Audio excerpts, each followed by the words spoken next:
I left a very demanding job in management consulting for a job that was even more demanding, teaching. I went to teach 7th graders math in the New York City public schools. And like any teacher, I made quizzes and tests, I gave out homework assignments.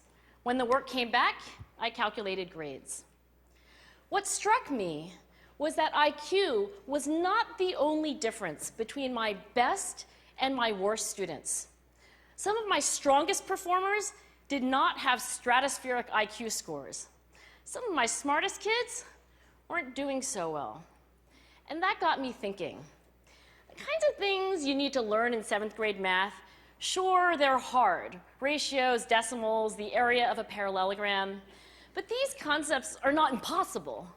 And I was firmly convinced that every one of my students could learn the material if they worked hard and long enough.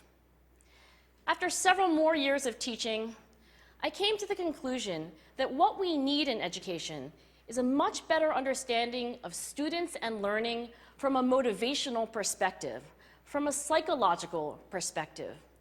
In education, the one thing we know how to measure best is IQ. But what if doing well in school and in life depends on much more than your ability to learn quickly and easily? So I left the classroom and I went to graduate school to become a psychologist. I started studying kids and adults in all kinds of super challenging settings. And in every study, my question was, who is successful here and why? My research team and I went to West Point Military Academy. We tried to predict which cadets would stay in military training and which would drop out. We went to the National Spelling Bee and tried to predict which children would advance farthest in competition. We studied rookie teachers working in really tough neighborhoods, asking which teachers are still going to be here in teaching by the end of the school year.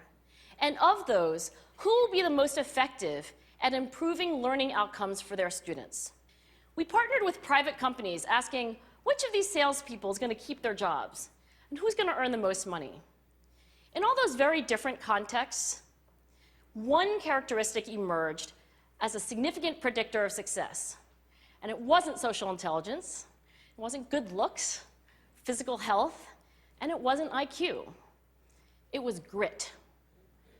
Grit is passion and perseverance for very long-term goals.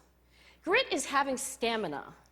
Grit is sticking with your future, day in, day out, not just for the week, not just for the month, but for years, and working really hard to make that future a reality.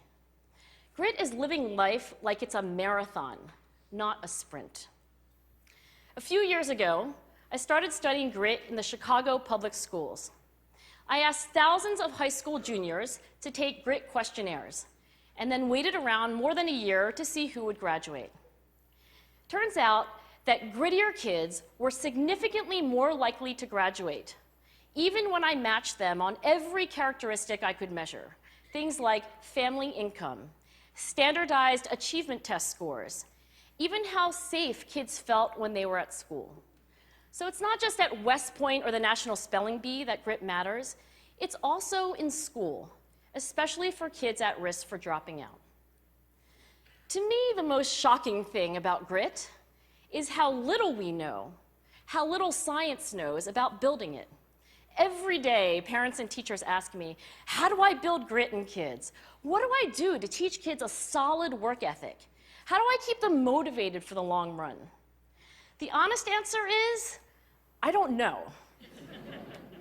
What I do know is that talent doesn't make you gritty. Our data show very clearly that there are many talented individuals who simply do not follow through on their commitments. In fact, in our data, grit is usually unrelated or even inversely related to measures of talent. So far, the best idea I've heard about building grit in kids is something called growth mindset. This is an idea developed at Stanford University by Carol Dweck, and it is the belief that the ability to learn is not fixed, that it can change with your effort. Dr. Dweck has shown that when kids read and learn about the brain and how it changes and grows in response to challenge, they're much more likely to persevere when they fail because they don't believe that failure is a permanent condition. So growth mindset is a great idea for building grit, but we need more. And that's where I'm going to end my remarks, because that's where we are. That's the work that stands before us. We need to take our best ideas, our strongest intuitions, and we need to test them. We need to measure whether we've been successful, and we have to be willing to fail, to be wrong.